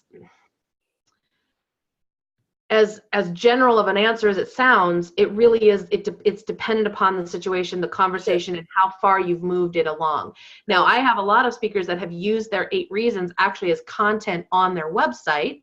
So if they've seen your website and gone to that link, or you've provided it to them, they don't need the document again. It's the same information.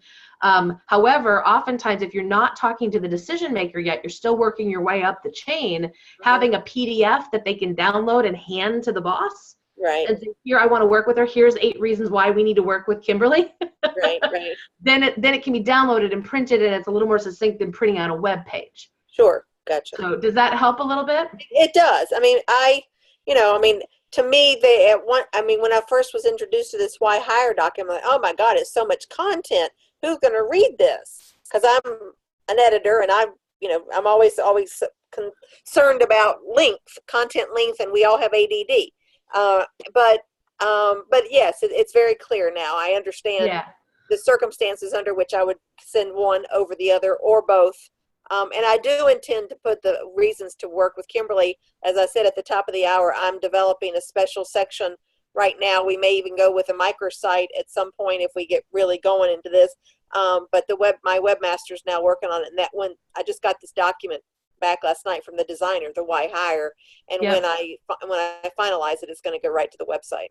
Yeah. And, for any of you who are, starting to send people, this is not a now thing. If you are in the first 4 to 6 weeks of the program here, this is not a now thing. Parking lot this next idea. Put a pin in it for later, for just future reference, okay? I just want to be really, really clear, because this is not work that has to be done right now. But what Kimberly just said about creating a microsite, anytime you can be the very most relevant you can be in the offering you're giving any prospect in the moment, is the best option always. So some people put together, if you have 3 programs, you have 3 different sheets, you have a great conversation, and you say, here's the one PDF I want you to take a look at, because it's what we just talked about, right? It supports the context you just built. So when you're sending people to websites and you're saying, here, visit my URL, and you send them to the homepage of your website, they're like, I don't even know what the heck I'm supposed to be looking at here. Like, I have no clue.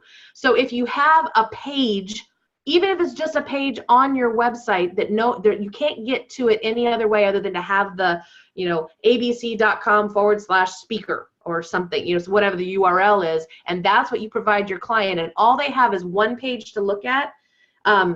You can have this all of this on your actual site. You just send them to a specific page, not the home page. Right. Now, in Kimberly's scenario, it's a completely different microsite, which means it could also still, by the way, be on her website, but the main navigation that takes you to home and contact us and about us and all that, that's gone. All you see is like one sales page. It's just all the content you want them to be considering and nothing else. No other calls to action, no other places to visit. They can't be clicking around and going other places. They just get what you want them to look at. So when it's time later on, for those of you who have a website that you're working on, you might want to talk to your web developers about that and how to make that happen. And then you have that information specific to that conversation, and you have it available online in an online format. So I love that idea, Kimberly. Well, when I did my competitive scan, and I've been in this marketplace a really, really, really long time, but I have 2 people in particular that are national that I kind of look to because they're decades ahead of me. And one of the things that I saw that I really thought was very savvy was this fella broke down he has a site for all the services, and then he has a microsite for the speaking services, and he broke down his different target audiences and spoke directly to what the value is and the benefit to those. There were like 4 different target audiences, and I did the same thing. So I'm not an artist in any way, but I went through Word and used shapes and just created like a wireframe. That's the technical word for the web developer. And so I sent him, it was almost like a table of contents. I did a wireframe, and then I wrote all the content for each of those boxes, which was about 3,200 words. And I sent that to him. And we were talking about what microsite, or just put speaking on the main nav and then have it break down to programs, audiences, results, and outcomes. So while we have the microsite in our vision, I don't want to invest right now until I go at least get a 1 or 2 speaking gigs paid and what I want. And so we're just going to bring it up to the main nav, and I'll be giving people that URL. Perfect. And again, what she's describing for everybody who's on the call who isn't super web savvy is an endeavor that you need to be prepared to take to have content for any web developer. So she's talking about, so if in Jennifer's case, as she's talking about doctors versus practice managers versus nurses, right? She would have 3 different pages that talk specifically about nurse burnout on the nurse one, doctor, you know, if maybe it's a single practice, the doctor would have their information, and then there would be something for practice managers about performance and ratings and things like that. That is not an endeavor you take after right now. That is an endeavor that once you are very, very clear on the target markets you are serving, what that value proposition is for each of them. If there's multiple, hopefully there's not more than one to get started with, but it develops over time, and you develop that language specific, but you will definitely need to work with a web developer, and it will be an investment. So that's why I said at the beginning, before I said anything, put a pin in it, keep it in the back of your mind, but it's nothing for you to execute today. Fair? Everybody shake their head. Yes, I understand. That's some advanced ninja tricks. So we don't need advanced ninja tricks right at the moment. Thank you. You're welcome, Kimberly. Thank you. All right, we have Susan. How much time should we allow to prepare for a talk? Are we talking about like writing the talk? Preparing totally. So you write the talk and you start to practice it, and then you're going to edit it and keep editing it. So wanting to get an idea of how much time to give myself, because I usually don't give myself enough. So more time. That's your answer. Just more time, Susan. More time.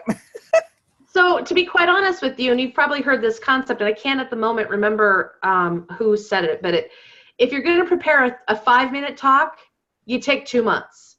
If you're going to prepare a 90-minute talk, you can usually get that done in a couple of days. And the reason is because the shorter the talk, the more succinct and refined and specific you have to be. You have to really, really pare down what you're talking about. So in general, and again, lack of a more brilliant thing to say, as much time as it takes for you to get really good. So if you're going to give now, is this a talk you're going to give over and over? Is this a new keynote, or is this just a customized piece of content you've given for one event? This would be one I would give over and over. Okay, so almost like a new keynote or a new primary presentation. Yes. And do you have an event in mind for it yet? Rotary, something, casual. Well, Rotary might be good practice, my dear, but that's not going to be a speaking gig because you're not going to get paid at Rotary. I know. So, I feel like I need some audience practice. Well, okay. Let's get some paid practice. How about that? Even though I've taught for 20 years, right? It's not the first time I've been in front of an audience. Yep. So if you had said, well, I have an event coming up in May, I'd say, well, that's how long it takes. Start now. So here's the deal. If you write it and edit it, and you can stand up in front of an audience and deliver it without notes, without pausing, without hesitations, get good at it. And if that takes you 2 months, then use 2 months. If it takes 6 months, take 6 months. Okay. I mean, at the end of the day, you've got to be able to deliver it with compelling feeling, with a compelling voice. You've got to be able to stand up and do it confidently. You've got to know where you're going in the content. And yes, gather your friends and family in your network and say, what did you hear? What will you do to take action? Test them and say, did this work? And again, work means I know what I want this audience to walk away with. Right. So before any of you start to craft a keynote or craft any kind of presentation, the first question you need to be able to ask is ask and answer is, what do I want this audience to do once they've heard this talk? What action do I need them to take in order for this to be valuable? And then you craft that talk according to that answer. So if you know that in advance, then you start to craft it and you then memorize or at least get the concepts. And if that means getting from a script down to bullet points, down to 5 words that trigger each section of the talk, then you get to that point where you know these 5 words, when I see them in my head, I know what section I'm in my talk. And if you can get to that point and deliver that with a little extemporaneous, because you don't want it to be rote memorization. Yes. If that takes 2 months or 5 months, it takes the time that it takes. And Okay. everybody does that differently. Sure. Okay. Keynotes, Yeah, I just. Keynotes in my world have taken 2 to 3 months for me to be able to deliver them so naturally that you can't ever tell I ever wrote it to begin with. Okay. Yeah, well, your comment to someone else, oh, only 2 weeks. Wow, you have a lot of work to do. That just inspired that question. 2 weeks is a really short time frame. Now, if you're a really good extemporaneous talker and you know your content so well that you could get by, you could do it. But I got to be honest, that's not speaking with excellence. Yeah. That's phoning it in. And Okay. so when you write these keynotes, you need to be able to know what the journey that you're taking your audience on and where do you want to leave them when you're done. And if you're cognizant and very sensitive to that, you will have a great keynote. If you're not sensitive to that and you just stand up and talk because you can, people won't know where the heck you're going. They won't be left with an outcome, and you probably won't be invited back, even though speakers do that all the time. I know. Yeah. Well, this is what I teach, presentation skills. So I do know what to do. I just want to know about, timing. Sure. Okay. And a lot of what, and I do know that, Susan, a lot of what I was talking about was for the good of the group as well as your questions. So no, it's all good. Thank you. Awesome. Thank you. All right. Who do we got? And there's some great comments also in the sidebar for you. Okay. Lisette says, I have no memorization skills. Could this be some subject? Maybe. I mean, maybe that's something that we address on a call, Lisette. I think, memorization is dangerous because sometimes it lacks the authenticity of delivery. And so when I say memorization, it's about knowing the sections of your talk and the principles and skills you need to transfer with that section, and then being able to move on to the next. It doesn't mean memorizing every single word for word. So if that helps. That helps a lot, because I'm done if I've got to memorize any parts of it. If there is anything I'm guilty of, it's being able to speak extemporaneously and leaning on that way too much. And so in the last 4 or 5 years, I've worked really, really hard, even as tedious and annoying as it is for me to write out a talk and memorize it. I've had to do it, and it's made me a better speaker because of it. So writing it out, memorizing it to the degree that you know what you're conveying, because you've got to know the journey. You have to know the journey before your audience can follow that journey. Thank you. So. Thanks. All right. Let's see. Okay. Any other questions? Lisette has one here. So are there issues with the Google number since it goes over internet versus cell towers when you call it back? Are you talking about the free Google number I was referring to earlier? Yeah, I have a Google number, and when I try and call people back on it, sometimes it's really tinty, and because it's internet connection versus a regular cell tower. I call them back on my cell phone, and they're like, who is this? I don't know this number. So I'm really having a little bit of a struggle with which number to use as well, or just get a separate cell phone. I don't know. Does it say Lisette? I mean, does it say Lisette your name? When you call, it says, the same thing I have on my regular cell phone. I will have an identity on it that has, the company, quote unquote, name. But so when they call and leave a message, it doesn't sound different. It's when I call back from that number that's kind of sketchy sometimes. So you get people saying, who is this? I don't know your number? No, I get people calling back. No, I get people who, when I'm calling back on the Google number, which is sort of my ID'd number, they can't hear me. And I say, well, let me call back on my quote unquote cell phone. Right. And, but when I call back on my cell phone, it's they don't know who I am because that's not the number that's identified. Does that make any sense? It's two different numbers. It makes sense. I'm surprised you're getting any feedback at all with them actually saying, I don't know who this was. Because most organizations, when I'm calling them, they don't know my phone number. They never know who I am, really. I mean, they know my name, or if I'm calling straight to the decision maker, they'll usually know me, especially after having the first conversation. So, Okay. I mean, I would always call them back on your cell phone, so you're sure to have a good connection. Google Voice is voice over IP, so sometimes it can be a little funky. That's for sure. But I mean, I don't think that there's a problem calling them back on your cell phone. And especially if are you using your cell phone on your collateral, or is it just the Google number that you have them call into? I haven't gotten the collateral together. I was going to use just the Google number. Okay. To just have some parameters, because as you know, people will text or call, and you're answering the phone expecting your plumber, and it's this, and you're right in the middle of checking out of the grocery line. So to have some parameters over, or some control over the phone calls. Yeah, just let it go to voicemail if you're in the grocery store, and call them back when you get in the car. I mean, but you don't necessarily know who's calling if it's your cell phone. That's what I'm saying. Whereas Google Voice, it will go to an actual voicemail, and you can decide, oh, this is my Google Voice. It's probably business versus personal. You could get a second cell phone. I mean, if it's an issue for you, if it's something that's causing some discombobulation on your end, and you really want to make a very clear, concise separation between the two, and you're just not confident in Google, then use your cell phone in and out, get a second cell phone that's in and out, and all of it is 100% business. Or because I know that my settings, when I've had my Google number forwarded, I always see what it says on my phone, and I can always tell it's coming from Google because my Google number is associated with it. So I'm able to differentiate it. So you do use Google for your business number, and you call back on your cell, and everything's okay. Okay. That's never have a problem.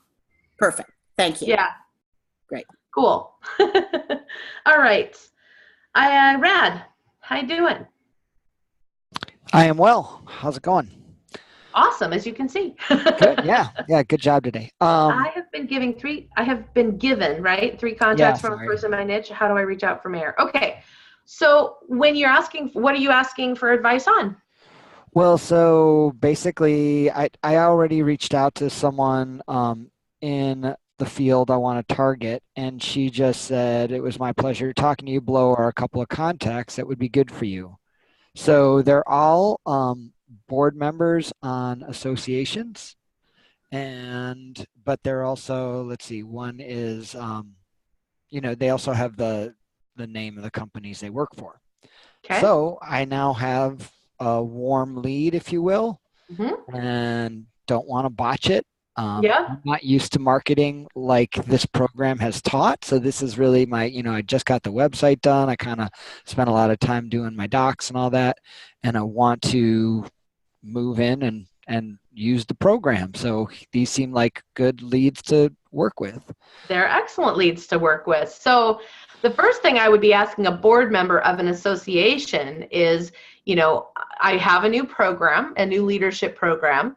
And I'm wondering if you might be able to give me some insight around these issues and how your what happens in your organization, what you know to be problems in the organization that you represent. So this association of businesses, what kind of association is it? Is it of?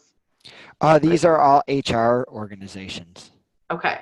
But so like one person is also the HR director at EO Johnson, one's HR specialist at Renaissance Learning. Right. Yeah. So they also have, Well, that's great. We're not going to worry. I mean, I would probably approach them from the standpoint of the problem that, hang on, I would approach them on the problem that you solve. And you're getting insights about this new programming that you put together. And now, are you getting a handoff? Are you getting an introduction, or were these were just handed to you as contacts to call? Handed to me. So I would probably start by saying, so-and-so at so-and-so and I were talking, and she recently said, who might benefit from your information are this person. So I'm just giving you a call. How does she know these people? She's in the same field. Okay, does she know them? I don't know. I could ask. I mean, kind of like we talked at the top of the call, if you can get a handoff and a three-way email with her, you, and the person she's introducing you to, and her name is what? Gwen. Gwen emails and says, hey, Linda, at whoever, whatever Yeah. organization and board member, as a fellow board member or whatever her connection is, and you can write this up for her, by the way. Yeah, you can sure. write this email for her and say, would you send this and do an email handoff or an email introduction? Hey, Linda, I met Rad. He has some remarkable ideas about leadership, and I know that in this industry we share these things, these problems. He'd be a great person to talk to. I wanted to make a formal introduction. Could you reach out and set up a time for the two of you to talk? Or he'd like to reach out to you and set up a time to talk. He'll be contacting you on copy on this email. He'll be in touch soon. Thanks so much. Hey, Rad, this is Linda I told you about at the last event, blah, blah, blah, or wherever you were. This is who I was telling you about. Looking forward to seeing the two of you connect. I'll leave it to you to take it from here. And then she gets out of it. Perfect. That's actually how I met Gwen, I guess. So, I mean, with the three-way handoff. Yeah. That is a much better handoff than here's some names. Go for it. Good luck. Yeah. Yeah. Now, if she's not willing to do that, you have no choice but to say, hey, Sue and I were talking, and I was sharing with her X, Y, and Z, and we established that this really is an issue. I don't know if I would be a resource or not. Sue thought that I should get in touch with you to share some ideas. Do you have, and to get some additional insights about some new programming I'm working on. Would you have some time on Tuesday or Thursday to get a quick 15 or 20-minute call? Okay. Does that make sense? Yeah, sounds good. So probably do the try to just contact her and ask if she would do the three-way handoff, prepare that text for her so she could just copy it, shoot it in, shoot it away. Absolutely. I guess the only other thought I have there is I've been wanting to do a little short video in front of a whiteboard, kind of diagramming one of the things I do. That might be a good thing to send to Gwen so she could kind of see some of my stuff, and then say, after reviewing this, would you, like a 2-minute video that might be helpful in her field, then she could say, I just saw this thing Rad did, and I was thinking of you, and it might be helpful for your field too. How do I feel about that? I'm mixed because you look mixed. You look very mixed. I can see where you're coming from. And if she doesn't have any, has she seen you present? Has she heard you talk? No, just my website. She's a friend of a friend who, when I was picking a niche, I had a lot of trouble. I think we've talked about this, kind of niching down. So I went for HR, and I thought, well, HR covers a broad range of corporations, and then I can kind of feel out where I fall in, who likes me the best. And then anyway, so I asked a friend who had 2 sisters that were in HR, and they put me together with her, and she spent some time and said, yeah, the stuff you're talking about is great. And I think actually that I have some people who probably be hiring for this kind of stuff. Here are their names. Here's why I'm mixed. Yeah. I don't want to give her too much information. I mean, if she has a good feel already, in your initial conversation, you were able to convey enough value that she's willing to give you some referrals. Go with that. Okay. If you go in whiteboard now and you go do this other video, she could say, well, that isn't what I thought it was. Yeah, or, no, I see what you're saying. Now I'm confused. Wait a minute, this doesn't match what my head heard, right? Totally. And a confused mind says no. So it's almost like, when you're in a court of law, you don't say any more than you absolutely have to. Yeah. Don't give them too much to go on, because then they start formulating their own thoughts, and you don't get the opportunity to do discovery to really convey the value in a live conversation. So I would hold off on the video. If she says, well, Rad, to be honest with you, I don't really know enough about you yet to make, an adequate introduction. I'd feel uncomfortable with it. Then you could say, well, I'll tell you what, how about I do a little demonstration and send that to you and just give you some more to go on. I don't think she's going to say that, by the way. Gotcha. But yeah, no, she's seen video on my webpage, so that totally makes sense. I see what you're saying. Yeah, I once had a very famous professor who was a dean of forestry college, and when I got done with my master's, he said, oh, come do your PhD for me, and I'm not really that smart, and he had already referred me to many other people and opened a lot of doors for me, and I thought it's better if I just keep him thinking fondly of me and never let him see what kind of student I am. So. Okay, well, I don't know that I was going that direction, but no, same kind of concept. At the end of the day, don't flood them with too much information, because then they'll go, oh, this is too much. Like, forget it. One baby step at a time. And then when you get to the conversation, you have an agreement at the table that you're going to be doing some discovery and finding out and problem solving and diagnosing. Yeah. Then you have that opportunity to, then you could go, and if it's local, you could go do a live session and whiteboard in the room with them while you're discovering, right? Yeah. But I wouldn't give that away. I would just hold back and just have the call, have her set it up, or you set it up, and then go forward with that conversation and do the heavy lifting and the discovery call. The only other problem there is then I don't have any other excuses why I shouldn't just do it right now. And if I had to make a video first, then I could at least put it off and not have to face my fears. See what you're doing to me? I do see what I'm doing to you, and it wasn't entirely unintentional. However, I'm really glad, Coach. I'm really glad that you were self-aware enough to see that. So good job. Thanks, Teresa. You're welcome, Red. Love the website. The direction of the website's looking really good. I watched one of your videos. That's some good stuff, man. Thank you. That website developer was really, really cheap too. I spent so little money on it. I'm worried it's not good. So if anybody wants to check, page, so I'll let you know. Yeah, if anybody wants to check out radwatkins.com and give me feedback, I'd appreciate it. Thanks, guys. Sounds good. Sounds good. All right, let's see. Where are we at? Are we at Morgan? Oh, Nicolle. Thank you, Morgan. This is no small task, by the way, reading all these notes and keeping up with you guys. All right, Nicolle says, how do we handle emailing documents that have been requested when the website needs to be revamped? I know my docs need to match my website for branding purposes, and it's not done yet. Your documents are done, though, right, Nicolle? I'm good. Yep. I actually have a conversation with Allison at 2:00. Okay. So they're done. They need to go to a graphic designer. Okay, and you have a graphic designer in mind? Maybe, I'm not sure, because it was my understanding that the documents, the business cards, the websites need to be similar, so that not one thing is purple and blue and something else is pink and polka dots or something for branding reasons. So the website designer may be able to do the graphic designs for those documents. Because my answer to your question is get them designed so they're professional looking at this point until the website can be done, and then attach them in an email and keep it simple.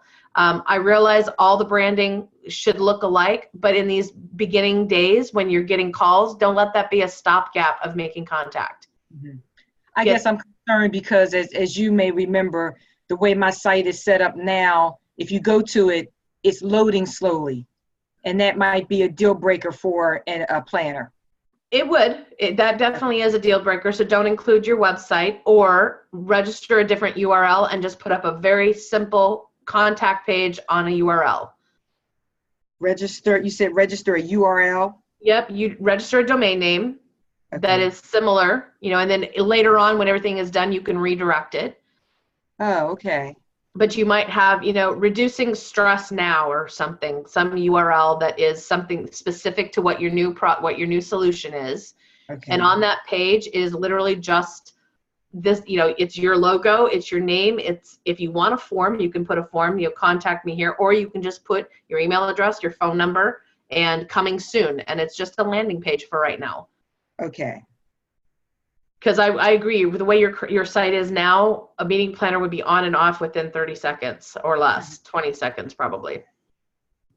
And it doesn't load that quickly. And but they do need to know if they go to a URL of some sort, then they want to see something. And at a minimum, you just need to have them get a hold of you.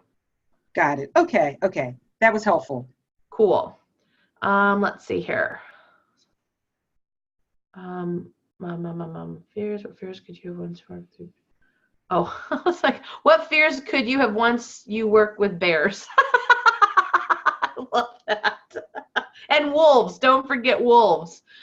All right. Karen says, I had to leave the call, but here's her question. Okay, so Karen, I'm talking to you even though you're not on the line. I'm presenting at an executive conference in San Diego next August. It's a 90-minute session.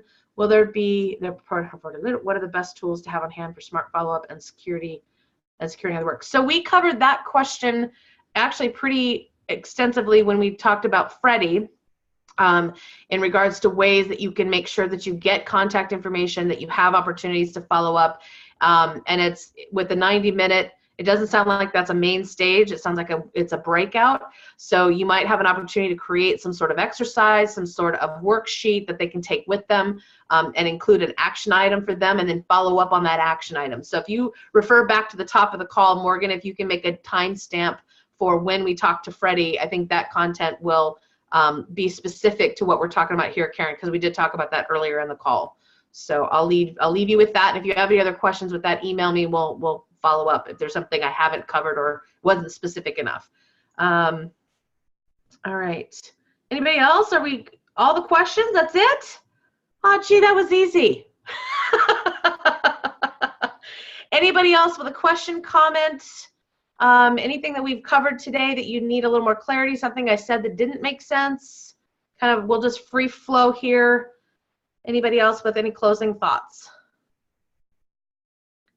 Here's what I want for those of you who have stayed the course and are still here. In 5 words or less, I'm going to go just have as you are on my screen. 5 words or less, what is your action item you're going to do when you hang up this phone call and move on? And what is the action item that you're going to complete by the end of this week? That means today and tomorrow. I'll give you 30 seconds to think about it. And start with you, Susan. My reasons to hire doc and speaker page. Done or to Ellison? No, to do after I get off the call and finish. And then you're gonna send that to support, and we're gonna look at it, and we're gonna send it on to Ellison. Yes. Cool. Shawn. I'm going to craft the email for the new referral. Fabulous. Jennifer. Moving on, she might be stepping away. Lisette. Oh, there she is. Jennifer's back. Hang on, Lisette. Yeah, I had to go race to get my headset because I had taken it off and recharging it. I am going to go out to Trade Pub and also look for journals, because I think part of my problem was I was using the word journals as opposed to magazines. So that's going to be my task. Fabulous. Love it. Love it. Love it. Love it. Lisette? I am going to send a couple more or do a couple more air conversations and get a little bit more clarity around that. And I'm going to be talking to you more tomorrow afternoon. I have actually an agenda that we're going to try and get through quickly, but I have to get my value proposition, tight. Yep. Send me the agenda before our call so I can take a look at it, pretty please. Okay, I will. Awesome. Kip. Oh, hang on. You're muted. I can't hear you. There you are. I think. You are silent, my friend. And you're not on mute. I think it must be with your headset maybe, because you're not on mute. Shoot. Sign language it. Put it in the chat box. Put it in the chat box, and I'll move on to Judy while you type. I am going to purchase my new URL and set up my landing page. What is your URL? I'm just going to use my name because I've been so confused trying to get a title. I'm just going to use my name for now. All right. And you're going to set up the landing page, and it's just going to have your contact info like we were talking today? Yes. Fabulous. Yes. Love it. And that'll be up before the end of the day tomorrow? No, I'm not that fast. I'm so disappointed in you, Judy. I have to learn my template and go in and read all the instructions because I'll do it myself. I like doing my websites, so I'll do that. I will. So just as a little precursor, at some point you're going to want to delegate that because your zone of genius is not in building websites. So don't get yourself too deep into it, but you go for it for now and then delegate it as soon as possible. Good advice. All right. Wendy. Okay. Can you hear me? I can. Okay, good. So I'm going to work on my email to prospects and get my one-sheeter done and complete my agenda for our call next week and send it to you ahead of time. Fabulous. Do you know where you sit right now? Looks like you're wearing a crown. Oh. gosh, didn't even think about that. It's a bride doll that's sitting on a bookshelf. It looks, every time you move just to the right, like right there, you look like you're wearing either a maid hat or a crown. It's my bride doll. I love it. Elvin, what's your action plan? Put all of my prospects into a CRM system, like one page, so I can start working them right away. Fantabulous. All those 700 that you have. Yep. All right. And you're gonna get on those 100 to 150 that are decision makers, right? Right. Fantastic. Right. And Kip says he's gonna 5 new emails to companies. That's today, Kip? All right. How many are you gonna do tomorrow? Just give me a number. How many tomorrow? 5 again? All right, 5 today and 5 tomorrow. So that's 10 by the end of the week? All right, sounds good. Neil. I am going to have my speaker one sheet and my reasons to hire done by Friday so I can send them off to, I've forgotten her name, Allison. So send them off to support first. So we'll take a look at them and then, then we'll send them on to make sure you're going in the right direction. We don't want her to have to massage stuff that isn't quite in the right direction. Doesn't need massaging? Okay. All right. Yeah, massaging. All right, Robyn. Oh, you have your tasks already. I do, but I'm also going to have 2 air conversations that I used my LinkedIn contacts, and I found someone who's a VP of HR, and she is retired. So I figured she's got time to talk to me. So we have a call scheduled for tomorrow. And another former friend of mine, a former networking person who's running her own HR company now. She just emailed me and said, hey, let's set up a time. So I've got that, and tomorrow I want to be working on figuring out a way to differentiate myself from who's out there, and start working on webinar 1. Awesome. And then by Friday next week, you said webinar 2. Yes, ma'am. Fabulous. All right. Okay. But wait, how can I get one of those massages? There you go. That's all I got. Virtual massaging. It's the new business. Think I can make $1 million, guys? All right, Fred, you're up. I am going to work on drafting that compelling handout that we talked about for that meeting planners conference. Perfect. To something that will compel them to respond and generate some follow-up.